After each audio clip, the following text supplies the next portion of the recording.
देखो यार, अगर तुम लोग क्रिस जेरिको के फैन हो तो ये वीडियो तुम्हारे लिए होने वाली है, क्योंकि गाइस डब्ल्यूडब्ल्यूई में जेरिको के रिटर्न होने को लेकर जेरिको की तरफ से बहुत बड़ी अपडेट आ रही है। एडब्ल्यू के ऑल इन 2024 पोस्टर को लेकर एडब्ल्यू ने बहुत ही बड़ा चेंज कर दिया है। डब्ल्यूडब्ल्यूई सुपरस्टार जॉन सीना को लेकर केनी ओमेगा का काफी बड़ा स्टेटमेंट आ रहा है। एडब्ल्यू रेसलिंग का एक original superstar Lucha Libre triple A पर डेब्यू कर चुका है। कासियोरी शिबाता और ओकाडा के ड्रीम मैच को लेकर ओकाडा की तरफ से बहुत ही बड़ा हिंट आ चुका है। तो गाइज वहीं सीएम पंक के एडब्ल्यू को हेट करने को लेकर सीएम पंक का लेटेस्ट पोस्ट सामने आ चुका है। तो गाइज चलिए बिना किसी देरी के शुरू करते हैं इस वीडियो को।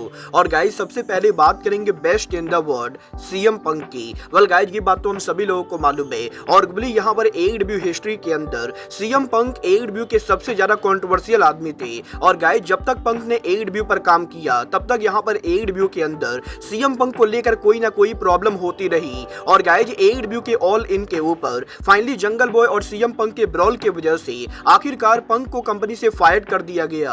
बट गाइज यही सीएम पंक के एडब्ल्यू से फायर होकर डब्ल्यूडब्ल्यूई पर रिटर्न करने के बाद कल यहां पर जब डब्ल्यूडब्ल्यूई के फॉर्मर और एडब्ल्यू के current world champion Samoa Joe का बर्थडे था, तो गाइज समोआ जो के बर्थडे को विश करने के लिए सीएम पंक ने सोशल मीडिया पर एक पिक्चर पोस्ट किया, जिस पिक्चर के अंदर सीएम पंक हमें यहां पर एडब्ल्यू के ऑल इन पेपर व्यू के शुरू होने के पहले वेम्बले स्टेडियम के अंदर देखने को मिल रहे गए। और गाइज आप लोग इस पिक्चर के अंदर देख सकते हो, इस पिक्चर के अंदर सीएम पंक समोआ जो और ब्रोडी किंग के साथ मौजूद है। और क्योंकि यहाँ पर ब्रोडी किंग और समोआ जो इन दोनों का ही इस हफ्ते बर्थडे था, तो गाइज इसीलिए सीएम पंक सोशल मीडिया के ऊपर ब्रोडी किंग और समोआ जो के साथ वेम्बले स्टेडियम से उनके पिक्चर को पोस्ट करके इन दोनों को हैप्पी बर्थडे विश करते गए। बट गाइज अगर आप इस पिक्चर को ध्यान से देखोगे तो गाइज आपको देखने को मिलेगा इस पिक्चर के अंदर सीएम पंक, ब्रोडी किंग और समोआ जो के अलावा हमें यहाँ पर डैन हुसैन का फेस देखने को मिल रहा है। और गाइज यहाँ पर एक्चुअली में सीएम पंक ने डैन हुसैन का फोटो इसलिए लगाया है ताकि यहाँ पर इस पिक्चर के अंदर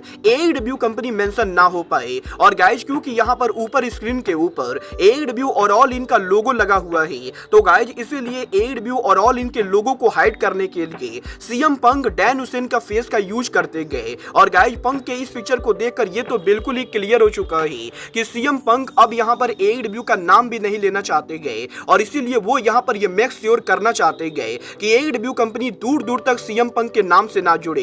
वेल अब ये तो आने वाला टाइम बताएगा कि आगे चलकर सीएम पंक एडब्ल्यू को लेकर क्या कुछ खुलासे करते गए। बट गाइज जहां तक बात रही एडब्ल्यू की, तो गाइज यही इस हफ्ते अब एडब्ल्यू सुपरस्टार केनी ओमेगा के लेटेस्ट ट्विच स्ट्रीम के ऊपर केनी ओमेगा ने ग्रेटेस्ट ऑफ ऑल टाइम को लेकर बात की गई, जहां पर केनी ओमेगा का ये कहना है कि वैसे तो रेसलिंग बिजनेस में ऐसे बहुत सारे रेसलर्स हैं जिनको यहाँ पर ग्रेटेस्ट ऑफ ऑल टाइम मानते गए। बट गाइज अगर यहाँ पर बिगेस्ट बेबी फेस रेसलर की बात करें तो गाइज केनी ओमेगा ये बिलीव करते गए कि WWE superstar John Cena wrestling business के अंदर किसी भी कंपनी के लिए सबसे बड़े फेस होंगे, क्योंकि गाइज जॉन सीना वो रेसलर है जिसने डब्ल्यूडब्ल्यूई के अंदर 15 साल तक फैंस को अपने साथ रखा था। और गाइज सीना के डब्ल्यूडब्ल्यूई के पार्ट टाइमर बनने के बाद भी वो यहाँ पर डब्ल्यूडब्ल्यूई के बाहर फैंस के लिए आए दिन कोई ना कोई बड़ी चीजें करते रहते गए। और यार चाहे सीएम पंक का वीक में एस करना हो या फिर जॉन सीना का ऑटोग्राफ और फोटो सेशन करना हो, जॉन सीना हमेशा ही फैंस की केयर करते गए। और गाइड यहाँ पर ओमेगा पर्सनली ये बिलीव करते गए कि जॉन सीना रेसलिंग इंडस्ट्री के अब तक के बिगेस्ट बेबी फेस है।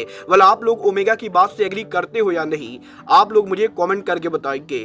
बट गाइड चलिए फिलहाल आगे बढ़ते हैं और बात करते हैं एडब्ल्यू के इस हफ्ते कोलिजन शो की। वेल गाइड ये चीज तो हम सभी लोगों ने देखा, एडब्ल्यू के इस हफ्ते कोलिजन शो के ओपनिंग के ऊपर हमें यहाँ पर लेजेंड कासियोरी शिबाता एक्शन में देखने को मिले, जो यहाँ पर ड्रीम मैच के अंदर अमेरिकन ड्रैगन ब्रायन डेनियल्सन को फेस करते गए। और यही कोलिजन पर इन दोनों के इस मैच के बाद अब यहाँ पर कासियोरी शिबाता के फॉर्मर राइवल और एडब्ल्यू के newest superstar Rainmaker Kazuchika Okada ने सोशल मीडिया के ऊपर एडब्ल्यू कोलिजन पर शिबाता के मैच के पिक्चर को पोस्ट किया है। और गाइज ओकाडा इस पिक्चर को पोस्ट करके वो यहाँ पर ओल्ड राइवल लिखते गए। और गाइज बेसिकली ओकाडा ये टीच कर रहे गए कि वो यहाँ पर एडब्ल्यू के अंदर पॉसिबली कासियोरी शिबाता के साथ उनके राइवलरी को दोबारा शुरू करेंगे। वेल गाइज देखना बहुत ही दिलचस्प होने वाला है कि 2017 में ओकाडा के वजह से कासियोरी शिबाता के रेसलिंग करियर के लगभग खत्म होने के बाद दोबारा जब ये दोनों एडब्ल्यू में आमने सामने आते गए, तो गाइज ये दोनों एडब्ल्यू में क्या बवाल करते गए। बट गाइज जहां तक बात रही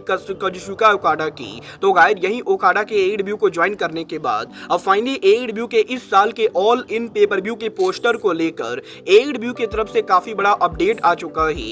गाइस यहाँ पर मर्सिडीज मोन, विल ऑस्प्रे और काजुशिका ओकाडा इन तीनों के एडब्ल्यू को ज्वाइन करने के बाद अब एडब्ल्यू ने ऑल इन के पोस्टर को अपडेट कर दिया है। और गाइस अगर आप लोग पोस्टर को देखोगे तो गाइस आपको देखने को मिलेगा न्यू पोस्टर के अंदर काजुशिका ओकाडा ऑल इन के बिल्कुल ही सेंटर में है। तो गाइस वही मर्सिडीज मोन और विल ऑस्प्रे जैसे रेसलर हमें यहाँ पर ओकाडा के आगे देखने को मिल रहे गए। और गाइस बेसिकली एडब्ल्यू कंपनी ओकाडा को यहाँ पर कंपनी के फेस के तौर पर पोस्टर पर फीचर कर रही गए। बट गाइस यहाँ पर इस पोस्टर में सबसे अजीब बात यह है कि एडब्ल्यू कंपनी उनके current world champion Samoa Joe को पोस्टर में कहीं भी फीचर नहीं कर रही गए, जो कि मेरे हिसाब से बहुत ही गलत बात है। बट गाइस चलिए फिलहाल आगे बढ़ते हैं और बात करते हैं एडब्ल्यू के one of the original superstar Parker ब्रोडोस्की। वेल गाइस ये बात तो हम सभी लोगों को मालूम है। 2 साल पहले पार्कर ब्रोडोस्की NXT को लीव करके एडब्ल्यू को ज्वाइन करने के बाद पार्कर ब्रोडोस्की ने स्वर्व के फैक्शन मुगल एम्बेसी को ज्वाइन किया था।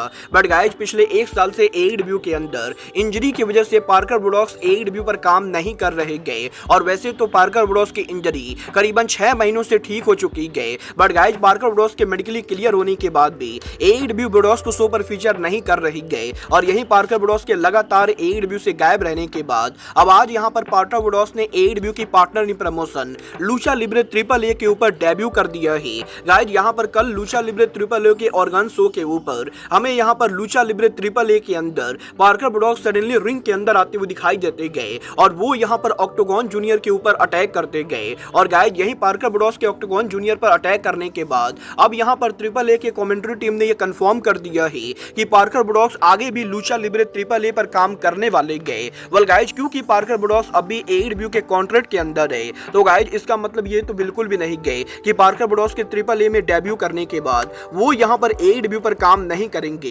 वेल देखना बहुत ही दिलचस्प होने वाला है कि पार्कर ब्रोडोस्की ट्रिपल ए में आगे क्या करते गए और एडब्ल्यू के अंदर टोनी खान पार्कर ब्रोडोस्की का रिटर्न कब कराते गए। बट गाइस चलिए फिलहाल आगे बढ़ते हैं और बात करते हैं एडब्ल्यू के ले चैंपियन क्रिस जेरिको की। वेल गाइस ये बात तो हम सभी लोगों को मालूम है कि क्रिस जेरिको एडब्ल्यू के वो रेसलर है जिसको यहाँ पर टोनी खान ने एडब्ल्यू में सबसे पहले साइन किया था। और गाइस जब से यहाँ पर एडब्ल्यू कंपनी खुली गए तब से यहाँ पर एडब्ल्यू के अंदर जेरिको एडब्ल्यू कंपनी का एक बड़ा पार्ट रहे गए। चाहे जेरिको का एडब्ल्यू में पहला वर्ल्ड चैंपियन बनना हो या क्रिस जेरिको के एडब्ल्यू के पहले पेपर व्यू को मेन इवेंट करना हो, जेरिको यहाँ पर पिछले 5 सालों के अंदर एडब्ल्यू कंपनी के लिए बहुत ही बड़े स्टार रहे गए। बट गाइस क्योंकि जेरिको के एडब्ल्यू पर आने से पहले जेरिको यहाँ पर WWE के अंदर एक बड़े स्टार थे, तो गाइस इसीलिए इस हफ्ते जेरिको के लेटेस्ट इंटरव्यू के अंदर जेरिको ने एडब्ल्यू को लीव करके WWE पर रिटर्न करने को लेकर बात की गई। और इस हफ्ते जेरिको के लेटेस्ट इंटरव्यू के अंदर जब जेरिको से ये पूछा गया कि कोडी रोड्स और CM पंक जैसे बड़े रेसलर्स के एडब्ल्यू को लीव करके WWE पर रिटर्न करने के बाद क्या जेरिको के कॉन्ट्रैक्ट के ओवर होने के बाद वो भी WWE के ऊपर वापस जाना चाहेंगे, तो गाइस जेरिको जवाब देकर ये कहते गए कि जेरिको ने यहाँ पर CM पंक और कोडी रोड्स के मुकाबले WWE के अंदर बहुत ही लंबे टाइम से काम किया है। और गाइस जेरिको के एडब्ल्यू पर आने से पहले वो यहाँ पर करीबन 20 सालों तक WWE पर काम कर चुके गए। और गाइस WWE के अंदर जेरिको जो भी करना चाहते थे जेरिको ने लगभग हर वो चीजें अचीव कर ली गए। और इसीलिए जेरिको को नहीं लगता है कि जेरिको के WWE में जाने से WWE कंपनी को कोई फायदा होने वाला है या क्रिस जेरिको को कोई फायदा होने वाला है। और गाइस जिस तरीके से WWE कंपनी बैक स्टेज पर काम करती गए जेरिको को वो सभी चीजें उतना ज्यादा पसंद नहीं आती गए। और गाइस यहाँ पर जेरिको के 20 साल के WWE के लंबे करियर के अंदर काफी बार जेरिको को ऐसा फील हुआ कि वो यहाँ पर WWE कंपनी को लीव कर दे।